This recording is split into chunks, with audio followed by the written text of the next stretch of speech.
सब तो पहला पवित्र धरती श्री अमृतसर साहब, सारी प्रेस, इलैक्ट्रॉनिक, प्रिंट, सोशल, जिन्हें भी मंचां तुसीं रिप्रेजेंट करते हैं, थोड़ा स्वागत है, बहुत बहुत मेहरबानी। बड़ी इंपॉर्टेंट प्रेस कॉन्फ्रेंस है। कुछ ਇਹੋ ਜਿਹੇ इतिहासिक ऐलान अज ਤੁਹਾਡੇ सामने करांगे जो पहला कभी किसी ने सोचे नहीं सी। देश ਨੂੰ आजाद होए ਨੂੰ 75वां साल लग गया, पर जो आज़ादी शहीदां ने अपने सुपनों में भी सोची सी, वो आज़ादी आम लोगों के घर तक पहुंची नहीं। वो सिर्फ बड़े बड़े महलों तक या लाल बत्ती वालियां गड्डियां तक सीमित होकर रह गई। जो शहीदां की सोच सी वो किते ना किते धुंधली पैंदी नजर आ रही है। हैरानी दुख उस वेले हुंदा जदों कोई 90 साल का बजुर्ग सानू ये कह दिंदा, पुत्त इन्हां नालों तां अंग्रेज ही चंगे सी। फिर सानू इस गल का दुख हुंदा है कि असीं शहीद आजम भगत सिंह, राजगुरु सुखदेव, करतार सिंह सराभा, शहीद उधम सिंह वर्गे, लाला लाजपत राय जी, चंद्रशेखर आजाद, अशफाक उल्लाह वर्गे इन्ने हीरे असीं क्यों गवा लए? फिर जे असीं अजे भी अंग्रेज़ों को यही कहना कि चंगे सी, तो इसका मतलब किते ना किते लोग जिहड़े ने जिन्हां ने बाद दे विच देश जिन्हां दे हत्थ च आया, उन्होंने इन्ने दुखी करते कि वो चंगे कहा थे। आम आदमी पार्टी एक ऐसी पार्टी है जिहड़ी अंदोलन चों निकली है। आज़ादी तो पहला शायद इदा होंदा हो, असीं उदों है नहीं सी, पर आज़ादी तो बाद पहली बार है जो आम आदमी पार्टी का कोई शो, रोड शो होता है या रैली होती है, 3-4 नारे जिहड़े ने वो इक्को माइक तो आज़ादी तो बाद सिर्फ आम आदमी पार्टी लाउंदी है। इक्को माइक तो 3-4 नारे, भारत माता की जय, वंदे मातरम, इनकलाब जिंदाबाद, बोले सो निहाल। सो आम आदमी पार्टी एक धर्मनिरपक्ष पार्टी है, सारे धर्मों का सत्कार करते हैं। अज मुख्यमंत्री दिल्ली अरविंद केजरीवाल जी पार्टी के सुप्रीमो ने 3 दिन पंजाब के दौरे पर ने। एक खास ऐलान जो कि दिल्ली च इन्होंने करता, पंजाब के वास्ते अज खास ऐलान करना आए ने। मैं चाहूँगा कि मीडिया सामने सीएम साहब संबोधित करें। आप सब लोगों को मेरा नमस्कार, सबको मेरा प्रणाम, सत श्री अकाल। हमारे देश को आज़ाद हुए 75 साल हो गए। आज़ादी बड़ी मुश्किल से मिली थी। बहुत लोगों ने अपनी जान कुर्बान की, बहुत लोगों ने लंबा संघर्ष किया, उसके बाद आज़ादी मिली थी। लेकिन धीरे धीरे हम उन लोगों की कुर्बानी और उनके संघर्ष और उनके विचारों को भूलते जा रहे हैं। पूरे के पूरे सिस्टम के ऊपर गंदी राजनीति हावी होती जा रही है। आज़ादी दिलाने के लिए बहुत लोगों ने कुर्बानियाँ दी और किसी भी कुर्बानी या किसी भी संघर्ष को कम नहीं आंक सकते। लेकिन फिर भी अगर जितने लोगों ने कुर्बानियाँ दी और संघर्ष किया, उनको सबको अगर देखें तो 2 शख्सियत ऐसी नज़र आती हैं जो एक तरह से पूरे आज़ादी के आंदोलन को रिप्रेजेंट करती हैं, और वो हैं बाबा साहब अम्बेडकर और शहीद आज़म भगत सिंह। ये 2 आज़ादी के दीवाने ऐसे थे, ये 2 शख्सियत ऐसी थी जो एक तरह से सारा जितने भी लोग, जितने भी आज़ादी के सेनानी हुए, सबको रिप्रेजेंट करते हैं। बाबा साहब अम्बेडकर कि हम केवल फैन नहीं हैं, हम उनके भक्त हैं, हम उनकी पूजा करते हैं। और ये मैंने कई जगह बोला है कि आइंस्टाइन ने महात्मा गांधी के लिए कहा था कि आने वाली पीढ़ियां ये यकीन नहीं करेंगी कि ऐसा शख्स पृथ्वी के ऊपर, हार्ड मास का ऐसा शख्स पृथ्वी के ऊपर कभी पैदा हुआ था, कभी चला था। वो बात मैं बाबा साहब अम्बेडकर के लिए कहना चाहता हूं कि बाबा साहब अम्बेडकर का जो संघर्ष था, जो उन्होंने जिंदगी में हासिल किया, मेरा अपना मानना है कि आज जितना मैं उनको पढ़ता हूं, जितना हम लोग उनके बारे में, उनके विचार और उनके संघर्ष के बारे में पढ़ते हैं, यकीन नहीं होता कि ऐसा व्यक्ति पृथ्वी पे आया था। एक गरीब घर में जन्मे, बहुत ही गरीब, महार जाति से आते थे। उस टाइम बहुत ज़्यादा उनको अछूत माना जाता था, छुआछूत का उन्होंने सामना किया। क्लास में जाते थे, क्लास के बाहर बिठा दिया जाता था, क्लास में नहीं घुसने देते थे। वो शख्स जो एक छोटे से गांव से इतने गरीब घर में, उनके खाने को नहीं था, कई भाई बहन थे, वो वहां से निकल के वो शख्स अमेरिका से और लंदन से 2 पीएचडी की डिग्री लेके आता है। मैं तो सोच रहा था 1914-15 में इंटरनेट भी नहीं था, कोई जानकारी भी नहीं थी, उनको पता कैसे चला होगा कि अमेरिका में ऐसी कोई यूनिवर्सिटी है, कैलिफोर्निया यूनिवर्सिटी है, लंदन स्कूल ऑफ इकोनॉमिक्स है, वहाँ फॉर्म कैसे भरते हैं, फॉर्म कहाँ से मिलते हैं, वो पता नहीं उन्होंने कैसे सारा, और फिर स्कॉलरशिप का इंतजाम किया और फिर वहाँ गए और फिर वहाँ से पीएचडी करी और 2 पीएचडी करी। आज के ज़माने में एक विदेश से, हम अपने बच्चों को कईयों को विदेश भेजना चाहते हैं, एक पीएचडी करना मुश्किल है, एक बाहर से पढ़ाई करना मुश्किल है। उन्होंने 2-2 पीएचडी करी, मास्टर्स की, खूब सारे कई सब्जेक्ट्स के अंदर उन्होंने मास्टर्स की डिग्री करी। उसके बाद देश का संविधान लिखा, देश के कानून मंत्री बने। उन्होंने अपनी जिंदगी में शिक्षा को सबसे ज्यादा महत्व दिया, सबसे ज्यादा महत्व उन्होंने शिक्षा को दिया। उनके और शहीद आजम भगत सिंह के रास्ते अलग अलग थे, लेकिन उनकी मंजिल एक ही थी। दोनों चाहते थे कि देश आज़ाद होने के बाद सबको अच्छी शिक्षा मिले, सबको अच्छा स्वास्थ्य सेवाएं मिले, देश के अंदर तरक्की हो, जात पात या धर्म के आधार पे भेदभाव ना हो, सबको बराबरी का हक मिले। कोई अपनी जिंदगी में सफल होता है, ये इस बात पे निर्भर नहीं होना चाहिए कि वो किस जाति में पैदा हुआ। शहीद आजम भगत सिंह 23 साल की उम्र में, 23 साल में आदमी सोच रहा होता है कि मैं अब क्या बनूंगा, फिर एक अच्छी सी लड़की मिलेगी, फिर शादी करूंगा, फिर बच्चे होंगे, फिर मैं ये करूंगा, फिर वो 23 साल की उम्र में उन्होंने देश के नाम जान कुर्बान कर दी। तो दिल्ली में अभी मैंने ऐलान किया था 26 जनवरी के मौके पे कि दिल्ली के हर दफ्तर में, दिल्ली सरकार के हर दफ्तर में बाबा साहब अम्बेडकर और शहीद आजम भगत सिंह की तस्वीरें लगाई जाएंगी। आज हम ये ऐलान करते हैं कि पंजाब में सरकार बनने के बाद पंजाब सरकार के किसी भी दफ्तर में सीएम की या किसी भी नेता की फोटो नहीं लगाई जाएगी। बाबा साहब अम्बेडकर और शहीद आजम भगत सिंह की तस्वीर पंजाब सरकार के हर दफ्तर के अंदर लगाई जाएगी, ताकि उनको देख के हम लोग, हमारी पीढ़ी, आने वाली पीढ़ी प्रेरणा ले सकें। जितनी बार हम उनको देखेंगे, उनके संघर्ष हमें याद आएगा, उनकी कुर्बानी याद आएगी और उनके विचार याद आएंगे।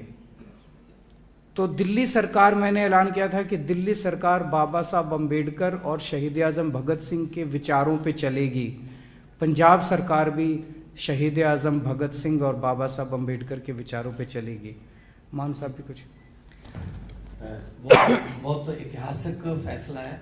आम तौर पे तुसी देखते हो सरकारी दफ्तरां दे विच प्रधानमंत्री दी ਜਾਂ ਮੁੱਖ ਮੰਤਰੀ ਦੀ ਫੋਟੋ ਲੱਗੀ ਹੁੰਦੀ ਹੈ। ਅਸੀਂ ਉਹਨਾਂ ਲੋਕਾਂ ਨੂੰ ਭੁੱਲਦੇ ਜਾ ਰਹੇ ਹਾਂ ਜਿਨ੍ਹਾਂ ਨੇ ਦੇਸ਼ ਆਜ਼ਾਦ ਕਰਾਇਆ। ਸ਼ਹੀਦ ਆਜ਼ਮ ਭਗਤ ਸਿੰਘ, ਉਹਨਾਂ ਨੂੰ ਇਸ ਗੱਲ ਦੀ ਭੋਰਾ ਵੀ ਚਿੰਤਾ ਨਹੀਂ ਸੀ ਜਾਂ ਸ਼ੱਕ ਨਹੀਂ ਸੀ ਕਿ ਦੇਸ਼ ਕਿਵੇਂ ਆਜ਼ਾਦ ਹੋਊਗਾ। ਉਹਨਾਂ ਨੂੰ ਇਹ ਡਰ ਸੀ। ਉਹਨੇ ਆਪਣੀ ਕਿਤਾਬਾਂ ਦੇ ਵਿੱਚ ਲਿਖਿਆ, ਚਿੱਠੀਆਂ 'ਚ ਲਿਖਿਆ, ਮੈਂ ਪੜ੍ਹੀਆਂ ਬਹੁਤ, ਕਿ ਆਜ਼ਾਦੀ ਤੋਂ ਬਾਅਦ ਦੇਸ਼ ਕਿੰਨਾ ਹੱਥਾਂ 'ਚ ਜਾਊਗਾ। ਉਹਨਾਂ ਦਾ ਸ਼ੱਕ ਜਿਹੜਾ ਹੈ ਬਿਲਕੁਲ ਸਹੀ, ਉਹਨਾਂ ਦਾ ਡਰ ਜਿਹੜਾ ਬਿਲਕੁਲ ਸਹੀ ਸਾਬਤ ਹੋਇਆ ਕਿ ਜਿੰਨਾ ਹੱਥਾਂ ਦੇ ਵਿੱਚ ਦੇਸ਼ ਆਜ਼ਾਦੀ ਤੋਂ ਬਾਅਦ ਗਿਆ, ਸ਼ਾਇਦ ਅੰਗਰੇਜ਼ ਵੀ ਸ਼ਰਮਿੰਦਾ ਹੋਣਗੇ ਕਿ ਅਸੀਂ 200 ਸਾਲ 'ਚ ਇਹਨਾਂ ਨੇ ਲੁੱਟ ਸਕੇ ਜਿਨ੍ਹਾਂ ਨੇ 60-70 ਸਾਲ 'ਚ ਲੁੱਟ ਲਿਆ ਆਪਣਿਆਂ ਨੇ। अंग्रेजी के एक राइटर ने वो इंडिया आए, उन्हें इंडिया बारे किताब लिखी कि भारत जो मल्टीकल्चरल कंट्री है जिथे लोग एक दूजे को आपस में लुटी जाते हैं। जे कोई बैंक के पैसे मार के बाहर जाता है उन्हें सिंगापुर का नहीं लुटिया ना, जे कोई इतों करोड़ों रुपये का कपड़ा करके बाहरले मुल्क भेज देता उन्हें कोई मलेशिया का नहीं लुटिया ना। अपने मुल्क में यार असी लुटी जाते हैं। सो शहीद आजम भगत सिंह इन्ने ज्यादा देश के दीवाने सी कि जिस वेले वो चंद्रशेखर आजाद जी को गए चिट्ठी लैके अपने प्रोफैसर की, लाहौर कॉलेज के प्रोफैसर, तो उत्थे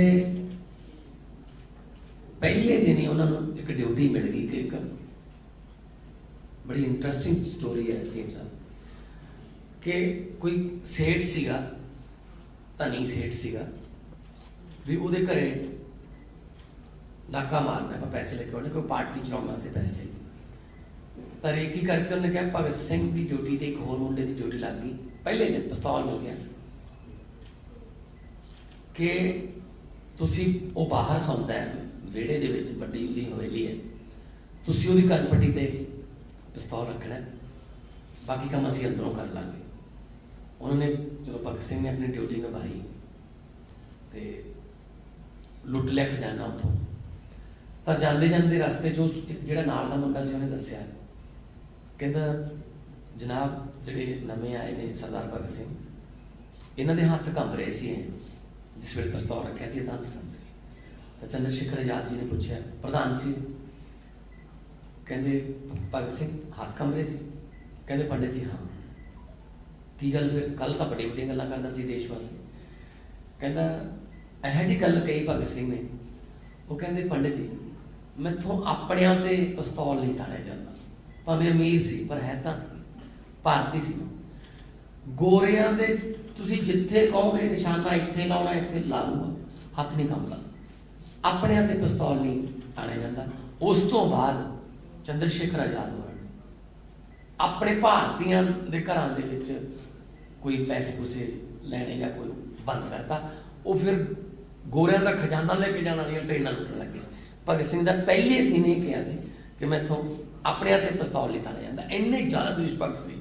सो भगत सिंह ने आज़ादी लियांदी, बाद में बाबा भीमराव अंबेडकर जी ने उस आज़ादी की व्याख्या की कि समानता किवें आऊगी, सबनों समानता लेके आओ कि यह ना हो कोई छूट छाट या जिवें कोई किसी नाल जात पात ते होवे। सो इन्हां दोनों का जिहड़ा सुमेल है वो बहुत ही कमाल है। सो मैनूं बड़ी खुशी है, मैं खुद शहीद आजम भगत सिंह बहुत बड़ा फैन है। मैं कल्ला नहीं, बहुत लोगों लोग ने जो फॉलो करते हैं। सो मैं तो जो MP जित के सर्टिफिकेट मिलता मैं शहीद आजम भगत सिंह के पिंड आके खटखड़ कला मत्था टेक के मैं उत्थों शीवा लैना। सो मैनूं बड़ी खुशी है कि सीएम साहब ने फैसला किया है कि पंजाब के हरेक सरकारी दफ्तर के विच शहीद आजम भगत सिंह ते बाबा साहब भीमराव अंबेडकर जी की फोटो लगूगी। विधान सभा के शहीद आजम का बुत लाया हुआ है, दिल्ली विधान सभा बुत लगे हुआ है दोनों के तो बहुत बहुत धन्यवाद करना कि तुसी कोई सवाल करना। अरविंद जी, जो नवजोत सिंह सिद्धू और विक्रम मजीठिया में जो चक्कर आप पूर्वी हल्के में हो रही है उसमें जो लोकल मुद्दे हैं, जनता के जो मुद्दे हैं उनकी बात नहीं हो रही, निजी रंजिशबाजी एक दूसरे पर इल्जाम लग रहे हैं, इस पर आप क्या कहना चाहते हैं? आपने बहुत सही बात कही। आपने, मैं एक बारी बोल देता हूँ क्योंकि हो सकता है लोगों को आपका प्रश्न ना समझ आया हो।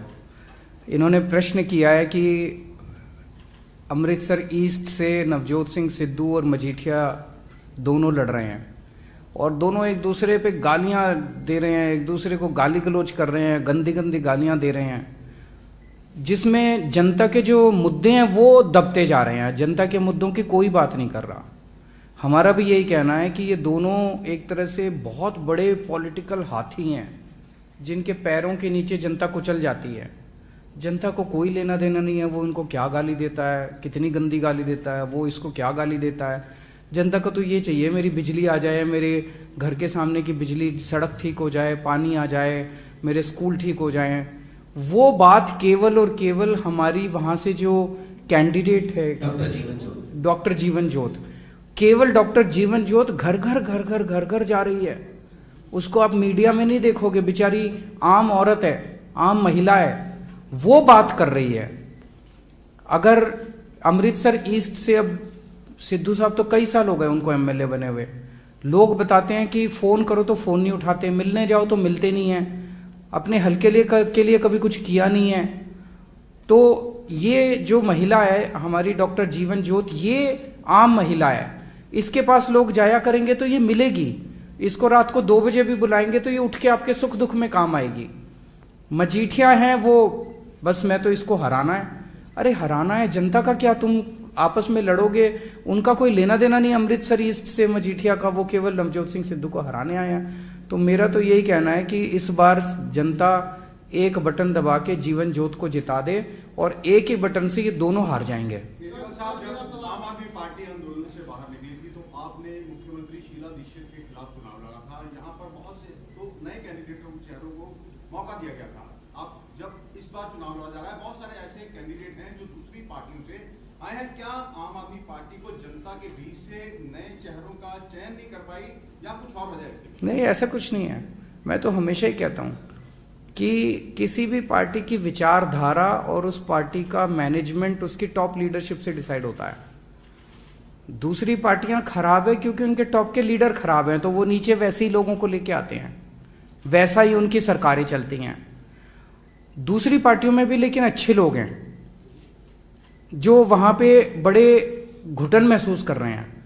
मैं तो अपनी हर प्रेस कॉन्फ्रेंस में कहता हूं कि पहले उनके पास कोई विकल्प नहीं था, अब आम आदमी पार्टी आ गई, अच्छी पार्टी है, ईमानदार पार्टी है। मैं तो सारी पार्टी के लोगों को बोलता हूं कि जो जो अच्छे लोग हैं, जो देश के लिए काम करना चाहते हैं, अपने लिए नहीं काम करना चाहते, ऐसे लोग अपनी अपनी पार्टी छोड़ के आ जाओ। सर, एक मेरा सवाल है, 2 सवाल है। एक तो ये कि भगवंत मान को जब आप बोलते हैं कि कट्टर ईमानदार, ये विरोधियों को ये शब्द अच्छा नहीं लगता। दूसरा ये कहा जा रहा है कि भाजपा जो है वो आम आदमी पार्टी के साथ जो मिलकर पंजाब में घुसना चाहती है, बी टीम के तौर पर काम करती है। तो पहला प्रश्न आपका, एक बार ही माइक दे दो, इनके प्रश्न बड़े अच्छे हैं, जरा जनता को वो भी सुनाई दे जाए कि प्रश्न। सर, मेरा सवाल ये है कि पहले वाला एक बार पूछना, फिर दूसरा बात। बिल्कुल पूछ रहा हूँ कि भगवंत मान को कट्टर ईमानदार कहा जाना जो कहीं न कहीं विरोधियों को अच्छा नहीं लग रहा। कट्टर ईमानदार की डेफिनेशन क्योंकि वो इसलिए कि जब मैं इनको कहता हूं कि वो कट्टर ईमानदार हैं तो उनको लगता है कि वो कट्टर भ्रष्टाचारी हैं, तो वो डिफरेंस बड़ा साफ हो जाता है। वो लोग कट्टर भ्रष्टाचारी हैं, हर फाइल साइन करने के पहले देखते हैं इसमें कितने पैसे कमा लूं, कोई उनसे मिलने आता है इससे कितने पैसे नोच लूं। वो केवल और केवल पैसा लूटने के बारे में सोचते हैं। और ये आदमी केवल और केवल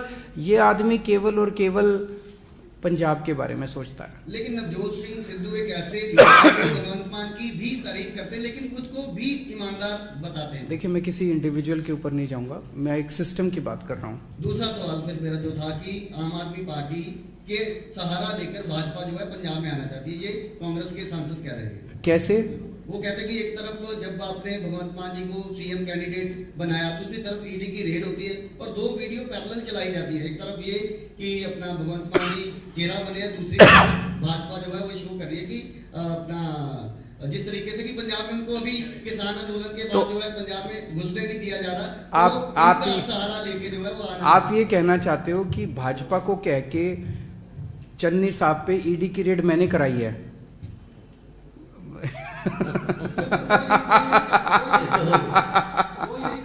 अगर मैं इतना पावरफुल हूं तो फिर तो मैं 2-4 के ऊपर और करा दूंगा। मेरे ऊपर तो उन्होंने ईडी की, सीबीआई की, इनकम टैक्स की, मेरे बेडरूम में घुस गए थे वो लोग। अगर मेरा बस चलता मैं क्यों कराता। केजरीवाल साहब, हर पार्टी सभी आप भी कह रहे हैं कि भ्रष्ट नेताओं ने पंजाब को लूट लिया। आम आदमी पार्टी की सरकार बनती है तो जो पैसा लूटा गया, जिन्होंने बड़े बड़े महल खड़े किए या किसी तरह से वो संपत्तियां उनके पास है, उसको लेकर कोई आपके पास कोई प्लान है? एक कमेटी का गठन किया जाए, पैसे वसूल किए जाए? मेरा सवाल एक एक पैसे का हिसाब लेंगे, एक एक पैसे का हिसाब लेंगे। जितना इन्होंने लूटा है सारा पंजाब का पैसा वापस लिया जाएगा। एक गल हो रहा है सर कि कहा जाता है कि पंजाब पर 3 लाख करोड़ का कर्ज है। मेरा सवाल है कि वो कर्ज 3 लाख करोड़ कर्जा खर्चा कहाँ गया, कहाँ खर्च हुआ? ना तो कोई स्कूल बनाया है उन्होंने पिछले 20 साल में, ना कोई यूनिवर्सिटी, ना कॉलेज, ना अस्पताल, ना कोई सड़क। नवजोत सिंह सिद्धू भी कह रहे हैं कि इन सब नेताओं की जेबों में गया पैसा सारा। तो 14.5 साल सिद्धू साहब उनके साथ थे, पिछले 14.5 साल से 9.5 साल हो गए बीजेपी और उसके अकाली दल के, और 5 साल इनके, 14.5 साल सत्ता का हिस्सा है। अभी भी सिद्धू साहब कह रहे हैं बदलाव की राजनीति आएगी। अरे किसको बदलाना चाहते हो आप? हम कह रहे हैं कि इनको बदलाव। तो राहुल गांधी के सामने उन्होंने कहा, शरियाम कहा कि मुझे कोई फैसला लेने की शक्ति देना, मुझे दर्शनी घोड़ा मत बनाना। वो तो अपनी लड़ाई, उनकी लड़ाई भ्रष्टाचार के खिलाफ लड़ाई नहीं है, उनकी लड़ाई पंजाब को सुधारने की लड़ाई नहीं है, उनकी लड़ाई मुख्यमंत्री बनने की लड़ाई है। Last question. Bharatiya Janata party ने कहा है कि दिल्ली में धर्मांतरण को लेके कानून क्यों नहीं बनाते? पंजाब में जो धर्म की राजनीति करते हुए केजरीवाल जी प्रचार कर रहे हैं कि पंजाब में ये। देखो,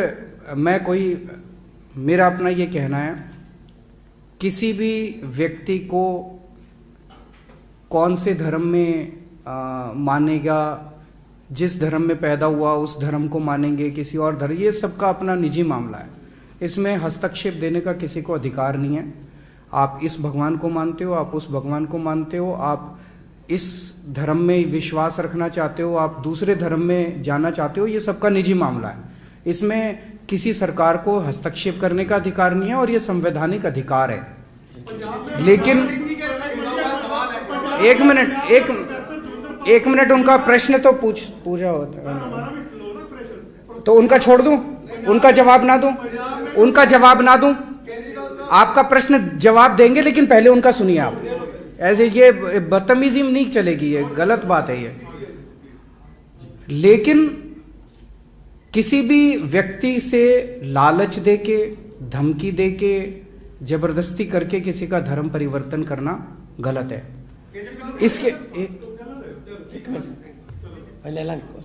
इसके लिए जो भी कदम उठाने की जरूरत है वो कदम उठाए जाने चाहिए। मेरा अपना मानना है, मुझे कुछ वकीलों ने बताया, लेकिन इसको और एग्जामिन करने की जरूरत है कि आज जो देश का कानून है, उस देश के कानून में सफिशिएंट धाराएं हैं और सफिशिएंट प्रावधान है कि अगर कोई जबरदस्ती करता है तो उसको जबरदस्ती करने से रोका जा सके। आज भी देश के अंदर सफिशिएंट प्रावधान है। नया कानून बनाने की जो बात है, ये जो कर रहे हैं ये लोग, ये पॉलिटिकल इशू है। ये इन लोगों को कोई किसी से कुछ लेना देना नहीं है, जो कर रहे हैं पॉलिटिकल इशू है। लेकिन इसके लिए जो भी कदम उठाने की जरूरत है कि जबरदस्ती किसी का भी धर्म परिवर्तन करना, ये गलत काम है। हाँ जी, अमरपाल सिंह भुल्लर की रिहाई के लिए पंजाब में मामला गंगा रहा है। वो बोल रहे हैं कि आम आदमी पार्टी का जो विरोध है वो सिर्फ जथेबंदियां कर रही हैं।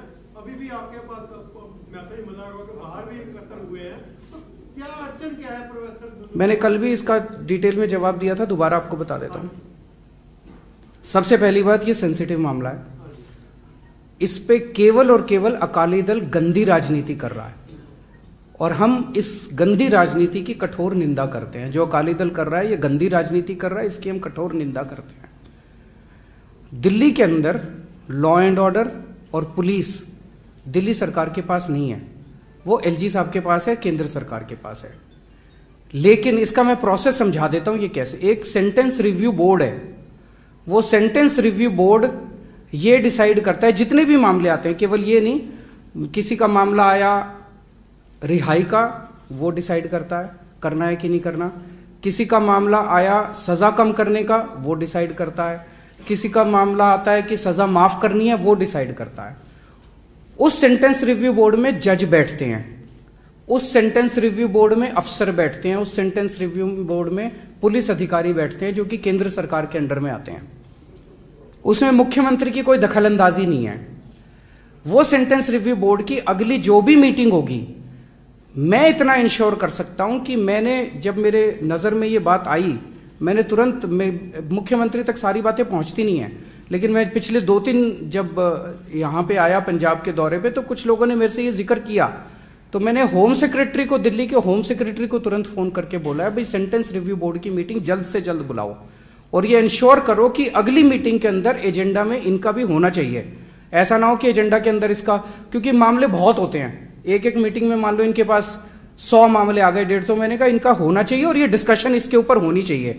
ऐसा ना कर दो कि 300 मामले रख दिए और इसको 300 और बोल दिया कि, तो अगली मीटिंग में मैं ये इंश्योर कर सकता हूं कि ये मामला एजेंडा में होगा और ये डिस्कस होगा। उसका जो भी नतीजा होगा सेंटेंस रिव्यू बोर्ड का, वो फिर फाइल एलजी साहब के पास जाती है और एलजी साहब उसके ऊपर निर्णय लेते हैं। तो आप इंतजार कीजिए सेंटेंस रिव्यू बोर्ड की अगली मीटिंग का, मैं ये इंश्योर कर सकता हूं कि जल्द से जल्द हो। एक और बात है इसी में, अभी यहाँ पे मजीठिया या सुखबीर बादल भी पीसी करेंगे कहीं, उनको ये जरूर पूछ लेना कि जो उनके परिवार को मतलब बर्बाद करने वाले सुमेश सैनी थे, उनको डीजीपी किसने बनाया था, ये पूछना।